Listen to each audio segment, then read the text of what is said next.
Brilliant. Hi everyone, I'm Caroline, I'm Head of Employer Partnerships at Unifrog, and if you have had the pleasure of joining us at one of these before, I'm probably familiar face, I'm like that penny. This session today is all around some of our employer partners and our apprentices, and hopefully we're going to give you a little bit of an insight into the careers that students are favouring on the platform. We're going to talk about the variations between genders. I'll then pass to Michelle, who's our headline sponsor, and she's going to specifically talk about where she sees the growth areas in the next 3 to 5 years within her career sector. And then we're going to go into a panel with hopefully some time for questions at the end. But luckily for you, everyone on stage is going to be around for lunch afterwards, so you can have a chat to them then. And now I'm going to pass over to Michelle, who's going to give us a really good understanding of her specific sector. Yeah, thank you. I tried. Good afternoon, everybody. So I'll just give you a little insight as to who London LEYF Foundation are. So we are the largest charitable social enterprise in the UK. We have 43 nurseries across 13 boroughs, and majority of those nurseries are in areas of deprivation, which means we don't just focus on the high performing. We want to help all children, everybody seen as equal. That is what our main goal is, that all children deserve quality childcare. We provide for over 4,000 children, and majority of our nurseries are rated outstanding, and the rest of them are all at a good, which if you look at the stats, that's pretty good. So we employ over 1,000 people, 100 of those are apprentices, and what I should have probably did is give you an insight as to what my role is, right? That would help. So I'm actually the Apprenticeships Manager for London LEYF Foundation. I myself started in the career 22 years ago as an apprentice. Worked through nurseries, and now I manage the apprentices. So it's a nice little full circle for what we do at nurseries. So just a bit of sector insights. So early years, one of the main ones with the providers that we work with, early years is always one of the top ones that they have lots of people interested in. I do think a lot of times people think it's just playing with children. Way more than that. I learned that very quick myself because I thought it was playing with children when I started. It's really not. So that is one of the biggest things. So there is a lot more focus on apprenticeships at the moment. So many more students want to do that. From all my apprentices, that's one of their key things.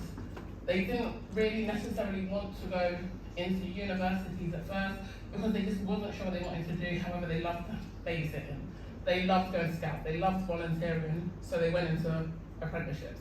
It gives those kinesthetic learners an opportunity to learn, earn, and progress and get a career. I don't think I would have been where I was had I not done an apprenticeship, because I was probably one of those students you all hated. I'm going to be honest.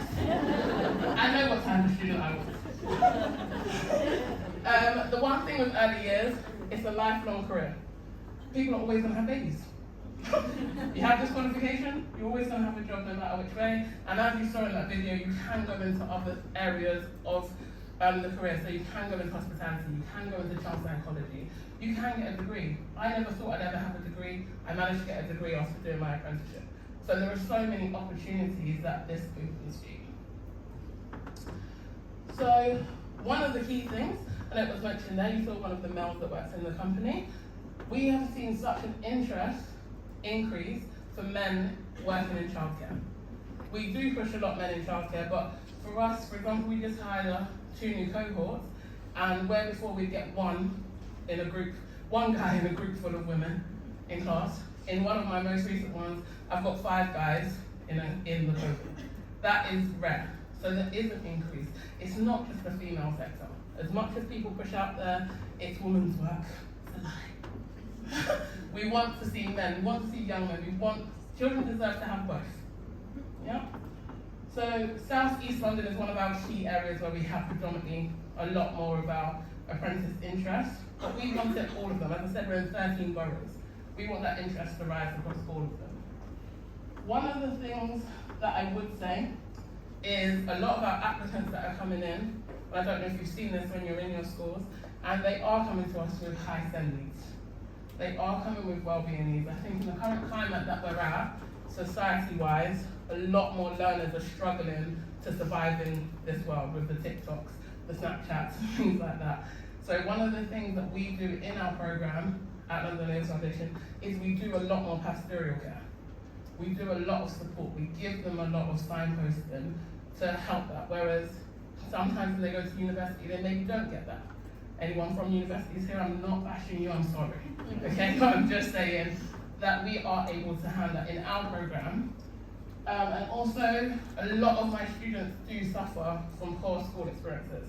Coming from myself, who I was more of a kinesthetic learner, just give me the work, stop talking to me. That's the type of student I was. No, miss, I'm not going to do work, I'm just going to sit at the back and listen. But if my tutor had said, actually, how can you learn? That would have helped a lot better. And I hear a lot of that from the students that we've got now, where they say, oh, at school, I just got myself thrown out of class. I just thought, oh, I don't want to be here. So I'll go and smoke on the field. I'll go and bunk, I'll go and do that, because that's what the teachers are, and I get it. For anyone that's a teacher out there, I know that we were annoying as children, I know. And you don't get paid enough to deal with us. I also appreciate that. But if we just take a moment and think, how can we help them, it would change a different level. Everybody learns differently. All of us in here learn differently. So some of the soft skills and attitudes to make a successful career in early years: playful and fun. One thing I can say with this job, if you don't have fun with it, what's the point in coming to work? Even me, still going now, there's a nursery next to our academy, I still go into the nursery and everyone knows if I say I'm going to be 10 minutes, I'm going to be 30. Because the children will say, can you play? And I said, of course I can. So being able to have fun, not caring. They don't know I'm not Mariah Carey. I can sing as loud as I want. They will believe in me, okay? We want people to come in and communicate, remembering that their voice matters. Those people, we want to hear your voice. I tell my learners all the time, you're not just an apprentice, you're so much more. You're learning the newest knowledge, take that, share that. You're going to train people that haven't had training in ages, and you're going to support them. So we give them a voice and give them that self-esteem right from the get-go, so we encourage that communication. Being reflective, being open to giving feedback and receiving feedback. Often young people are just talked to. Very rare are they given the opportunity to speak about what they've seen. We allow that in apprenticeships. They're learning the newest stuff, let them talk. They're gonna have the newest legislation, let them talk. And last but not least, reliability and trustworthiness. I mean, I'm definitely one of those people now. Not in school, but I definitely am now. But we want them to build those relationships. A lot of people, when they're running late, think, oh, I'm gonna get in trouble, so I won't call. Whereas we teach them, actually just call us and say, it's okay. Tubes happen, bus happen, we all take them. So being able to give them an opportunity to learn those life skills, that when they go on further into their career, this is where it starts. We're building those life skills through that. So at LEYF, I'll just go through this. We take 3 intakes a year. Predominantly, we aim to do a school leavers one. So we have an open day, which is our recruitment day. We aim to do that around the end of August. And because we see now there's been a change in apprenticeships where GCSE results aren't so much of an issue as to get on, they're not a deciding factor if you can do an apprenticeship. We do still offer functional skills as a part of it, so we still want them to get the maths, we still want them to get the English, but whereas some people will say you can't do this in uni because you don't have a C or above in maths, we take that away.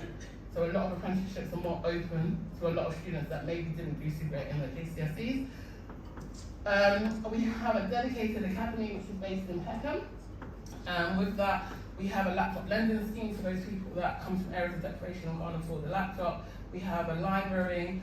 Me and my team are always there. And one of the good things is me and my 2 staff members all were apprentices. We've been where they've been. We know what it's like. We're changing that for them going forward. There's 1 dedicated day out to do studying. One thing I would say for every provider I've worked with, we're the only program that offers that. They work 4 days in the nursery and 1 dedicated day out at the academy, which means we teach, they also get time to do study. That's very rare, because I know most of them don't want to go home after work and do coursework. we give them the time to get it done, plus we're on hand to help. There's extra training opportunities, so once they do qualify, then we do have sustainability programs, SEND programs, and coaching programs. So if they want to go further into other things, they can. And last but not least, 100% of our 23 to 24 apprentices secured permanent teaching roles. I can tell you, for being in the company 22 years, I go into nurseries and nursery managers used to be my apprentices, deputies, room managers. These are people that came in with no aspirations or were told that they could never amount to anything. They're now in management. I was told that in school. I'm now on stage talking to you. I mean, I think I did pretty far, Mr. Benedict. Thank you very much for listening.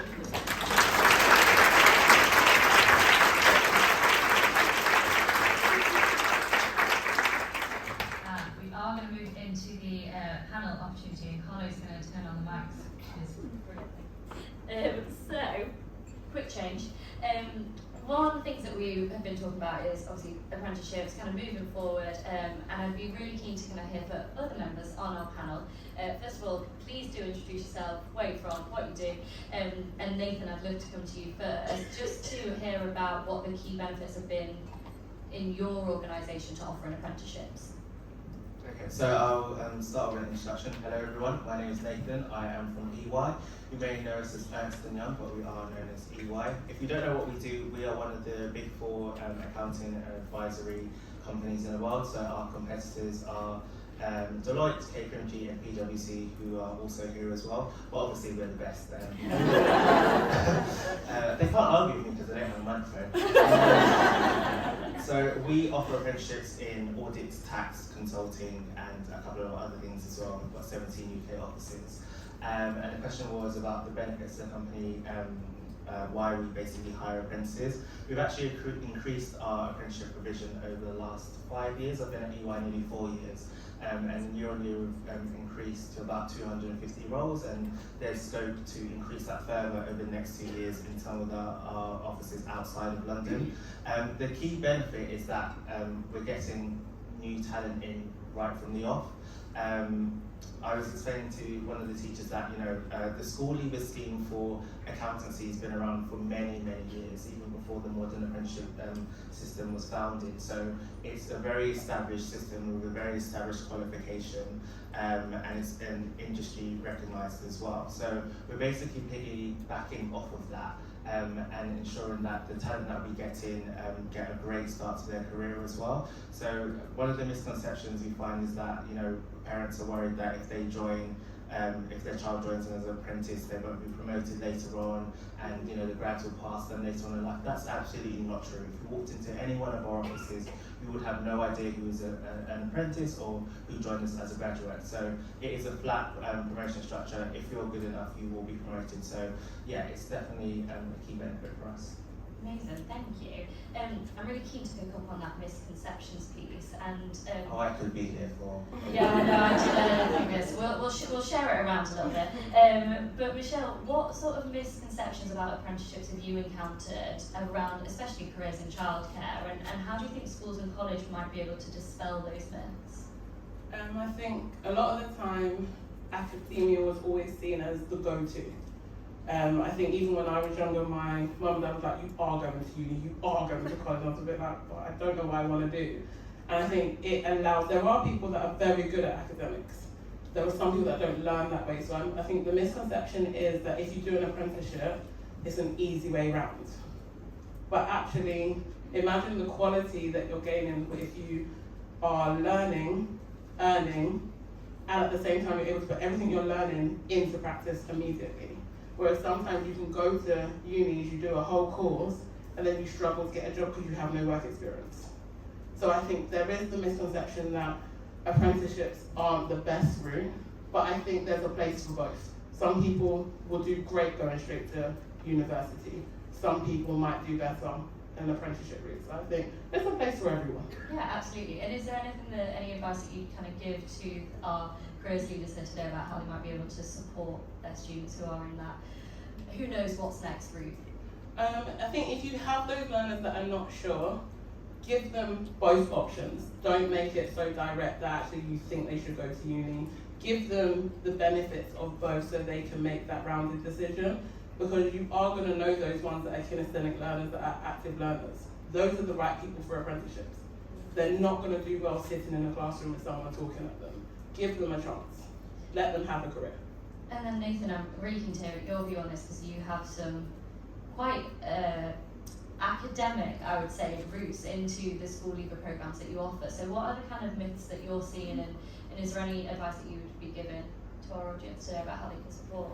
Yeah, I spoke about kind of the main myths about joining as a graduate as an apprenticeship or being left behind, and none of that's true. I probably want to focus more on what can you guys do, the people in the room today, what can you guys do to kind of dispel some of those myths. And this was all a question I actually did think about, because I didn't want to hop on a soapbox and start moaning for a half an hour. But I think there's three main things that teachers and careers advisors can do when they're talking to parents and the students as well. I think the first thing is kind of echoing what Michelle said. Apprenticeships are for everyone.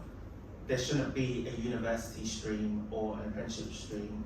And I think it's really important to reframe the conversation, not about if you're doing an apprenticeship or going to university, it's what is it that you want to do in the future. Because I think sometimes some schools they don't think about the student, they think about the destination data. And I can say that because I've got an education degree. But it's really important that we put the child at the centre of these conversations. And if they, for example, want to be an accountant, yes, you can go to university and do an accounting degree. Yes, you can do an apprenticeship, but both options should be put in front of them. So making sure that the conversation is about what does that child want to do. I think the second thing is making sure that you yourselves have accurate information. I once went into a school and the teacher said, oh, if you're going to do an apprenticeship, make sure it's a degree apprenticeship, otherwise it's not worth it. That, again, is not true.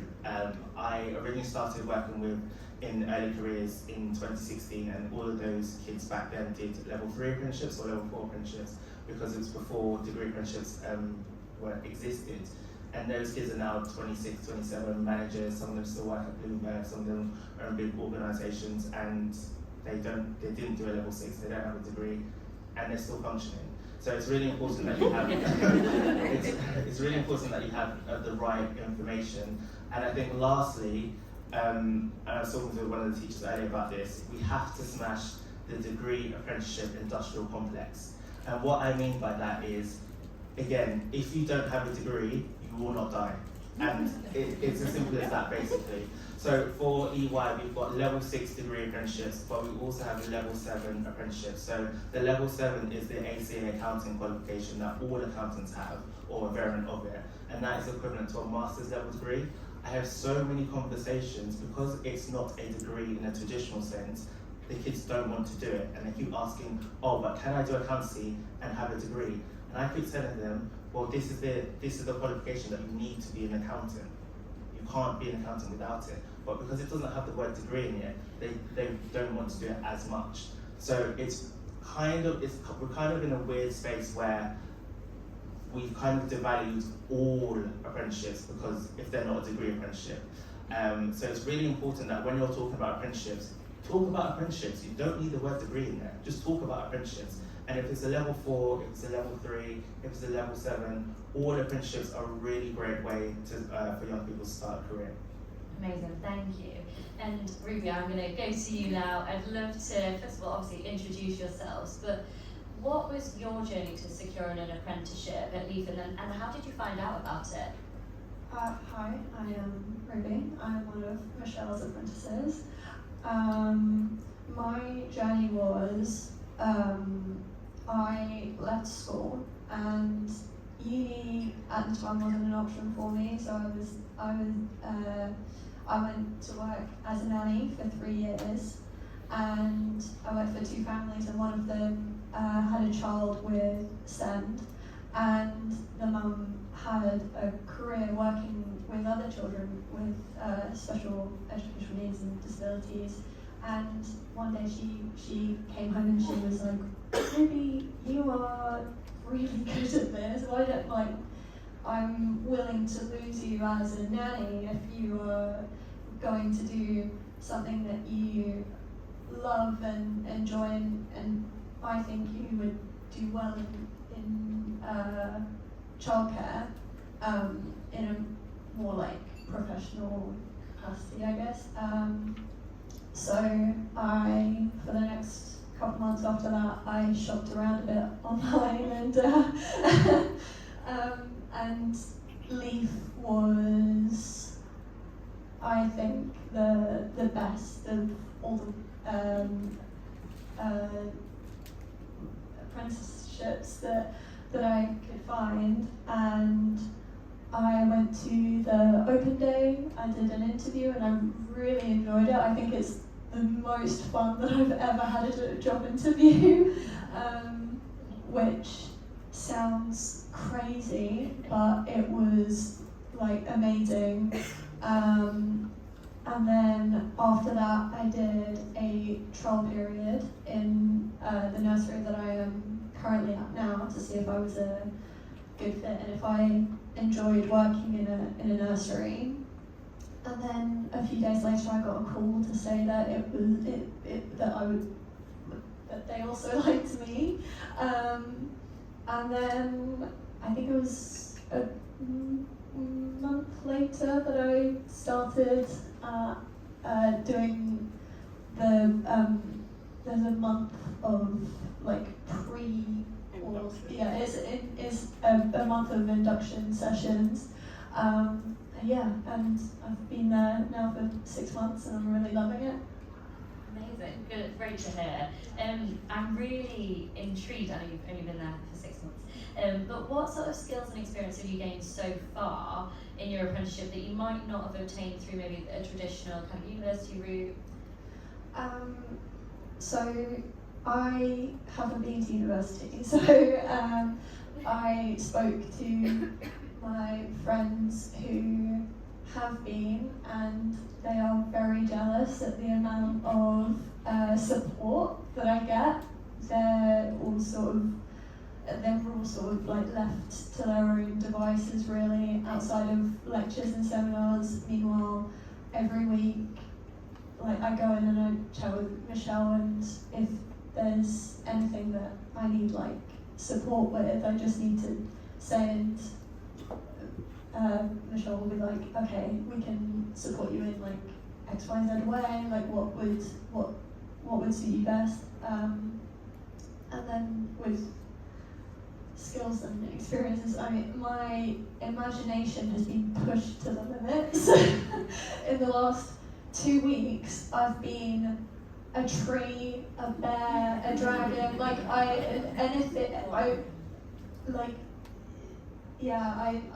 I don't think that I've ever had to be so imaginative before. Skills, the course is a lot more applicable because you're working on the job, so like you're learning on the job.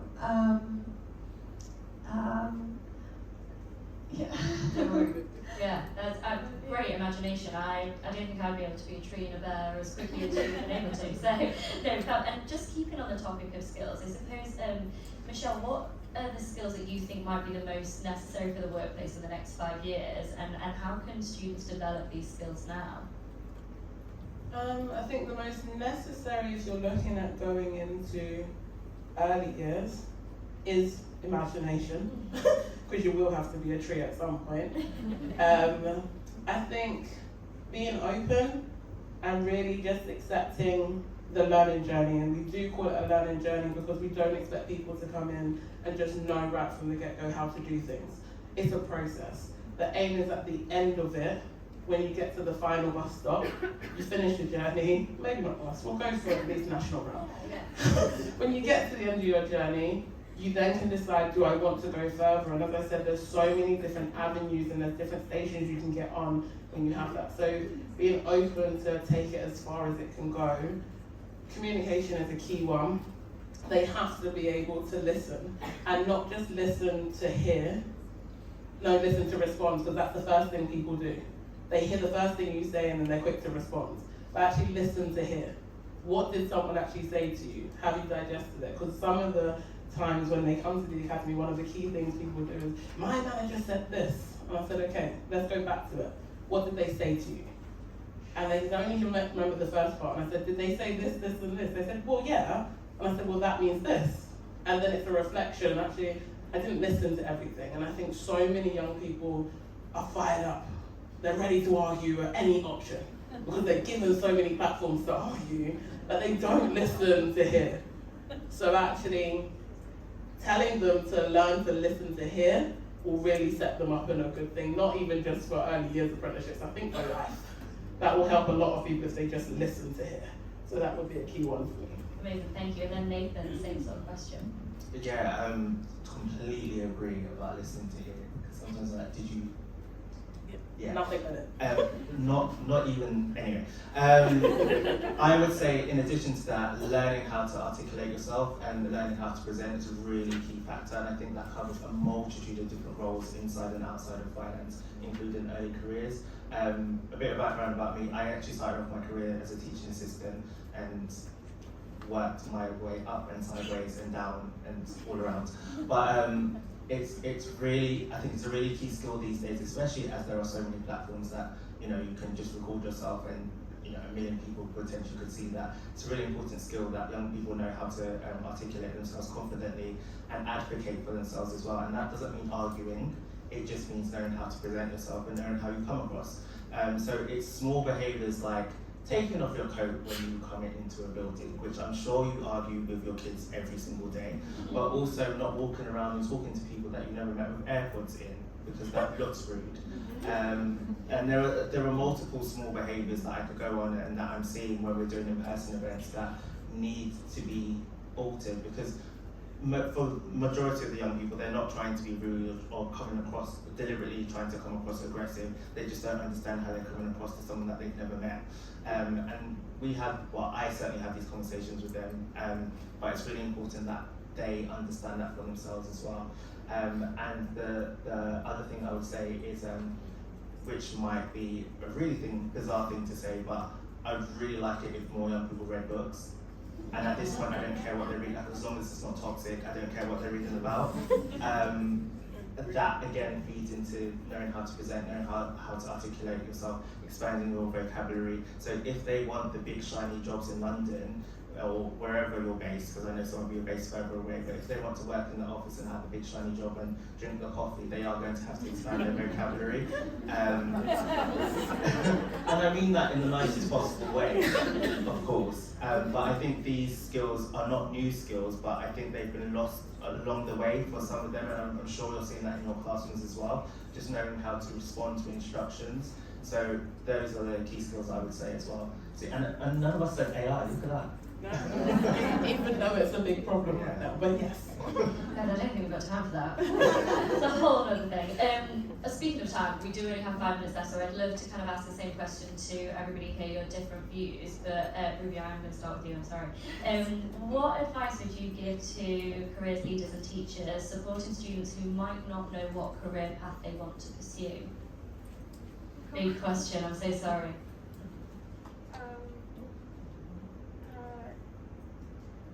I can put, I'll put Michelle on the spot first. I knew you were coming to me, it's fine. I was prepared. Same question. Ruby, take a moment, I got this. For someone, as I said, I didn't know what I wanted to do. I think asking them open questions and kind of saying, okay, what are you good at?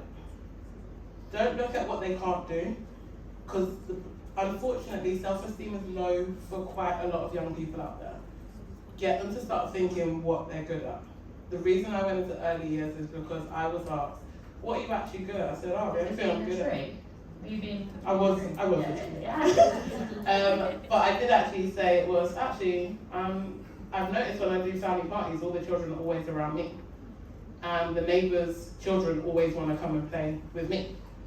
So I was asked, so why have you considered early years? And it was one of those, I was like, no. I went into nursery, played with cornflower and fell in love.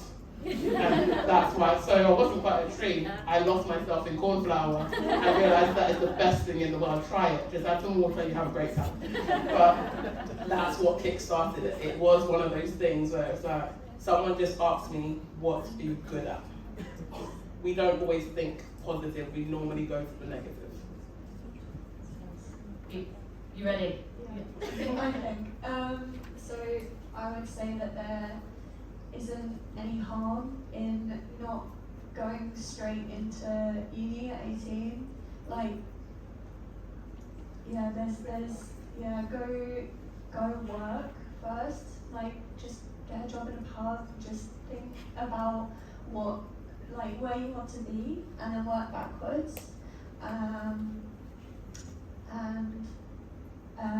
Look around, because obviously apprenticeships are there.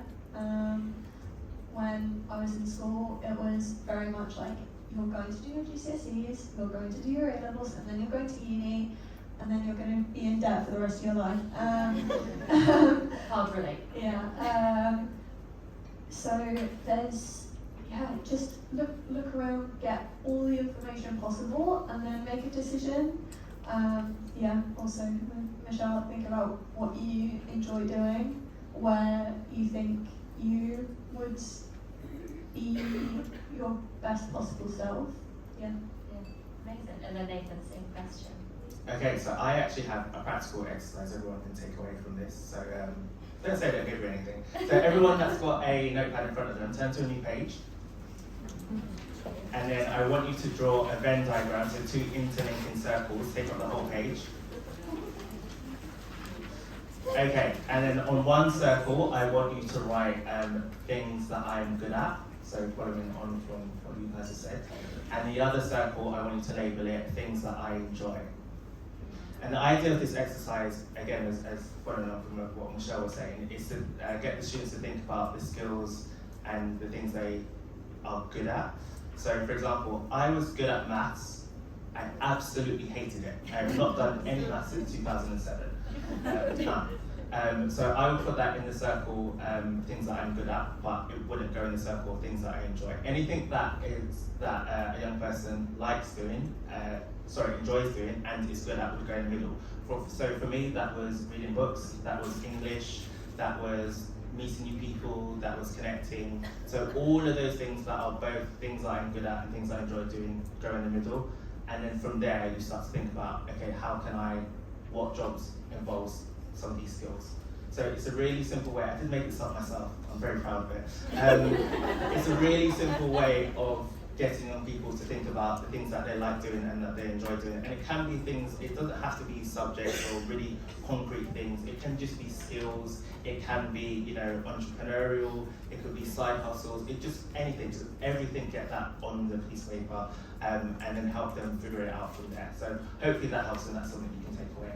Amazing, thank you. Before I let you go and have your lunch, just want to tell you what is happening after that. So, we are going to go into breakout sessions after lunch. This room's going to be split into 2, and then we also have the room next door. Don't worry, there's enough Unifroggers around with white lanyards on or a handy Unifrog t-shirt that can help direct you to those. But before we head into lunch, where you can find it that way and chat to the exhibitors, please give it up for our lovely panellists.